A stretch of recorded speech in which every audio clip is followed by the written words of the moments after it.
आज आपण बनवतोय मटर पनीर, तेही अगदी शाही पद्धतीने। त्यासाठी कढईमध्ये तूप आणि तेल घालून त्यावरती 4 कांदे मी उभे स्लाइस करून घेतले होते। त्यावर थोडा लसूण अद्रक घातलेला आहे आणि 4 कांदे होते म्हणून आपण 8 टोमॅटो घेतलेले आहेत। तेही असे बारीक कट करून त्यावर घालून थोडेसे फ्राय करून घेतलेत। त्यामध्ये आपण 10-12 काजू आणि कोथिंबीरीच्या काड्या घातलेल्या आहेत। कोथिंबीरीच्या काड्या घातल्यानेही भाजीला खूप छान टेस्ट येते। थोडंसं फ्राय करून घेऊन नंतर आपण त्यामध्ये 1 ग्लास पाणी घालून छान असं शिजवून घेऊया।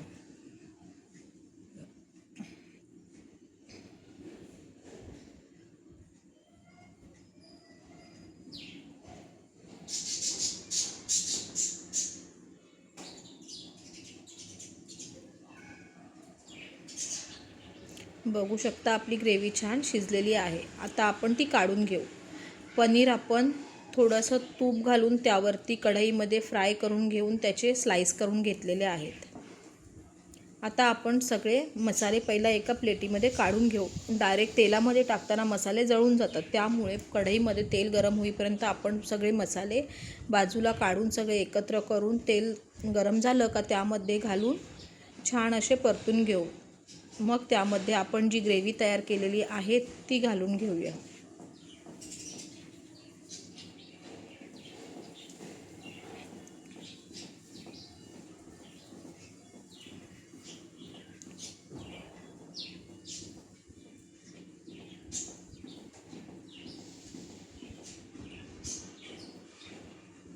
मसाले आपण तेलामध्ये परतले होते, त्यामुळे छान कलर आलेला आहे भाजीला। ही भाजी मी खूप कमी स्पायसी बनवलेली आहे, पण चवीला खूप छान अगदी रेस्टॉरंटसारखी लागते। तुम्ही तिखट तुमच्या आवडीप्रमाणे कमी जास्त करू शकता। त्यानंतर आपण त्याच्यामध्ये मीठ घालून घेतलं आणि मग आता आपण त्याच्यामध्ये मटार घालूया। हे मी फ्रोझन मटार घेतलेले आहे, त्यामुळे मला ते जास्त वेळ शिजवण्याची गरज नाही लागली।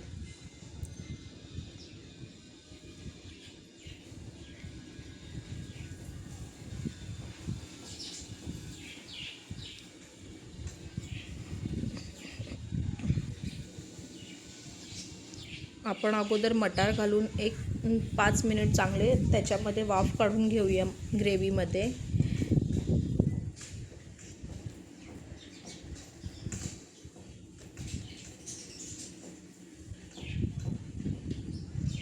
त्यानंतर आपण त्यात गरम मसाला घालूया।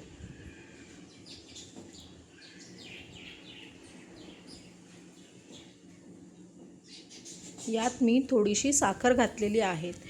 टोमॅटोचा जो टँगीनेस आहे तो थोडासा कमी होण्यासाठी आणि चव बॅलन्स होण्यासाठी मी थोडीशी यात साखर घातलेली आहे। आता आपण यामध्ये पनीर घालून घेऊया। पनीर मी कट करून थंड पाण्यामध्ये घालून ठेवलेले, त्यामुळे पनीर चांगले सॉफ्ट राहतात।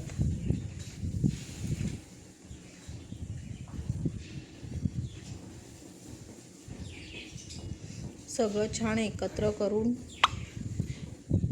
आपण झाकण लावून 5 मिनिट चांगलं शिजवून घेऊया।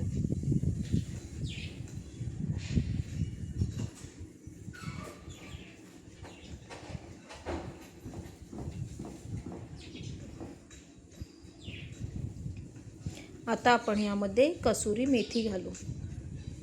कसुरी मेथी मी अशी हाताने क्रश करून घेतलेली आहे।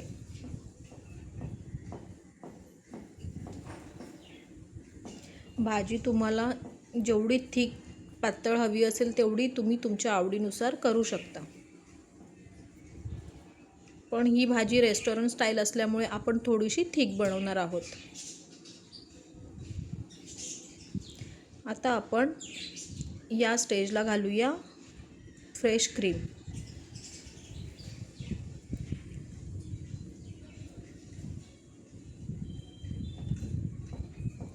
फ्रेश क्रीम घालून सगळं छान एकत्र करून 1-2 मिनिट आपण वाफ काढून घेऊ।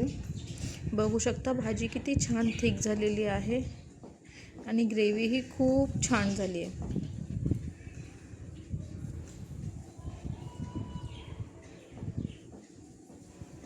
आपल्याला हवी तेवढी थिक आपण या स्टेजला बनवून घेतले. आता 1-2 मिनिट झाल्यानंतर आपण गॅस बंद केला. गार्निशिंगसाठी आपण वरून थोडीशी कोथिंबीर घालूया. तयार आहे आपली अगदी टेस्टी हॉटेलसारखी स्पेशल अशी शाही पद्धतीने बनवलेली मटर पनीर. एकदा नक्की ट्राय करून बघा, खूप छान होते ही भाजी तुम्ही चपाती, नान, रोटी, फुलका कशाबरोबरही खाऊ शकता. खूप खूप चवीला छान लागते. एकदा नक्की ट्राय करून बघा आणि कमेंट करून सांगायला विसरू नका भाजी कशी बनलेली. व्हिडिओ आवडली असेल तर व्हिडिओला लाईक करा आणि चॅनलला सबस्क्राईब करा. थँक्यू.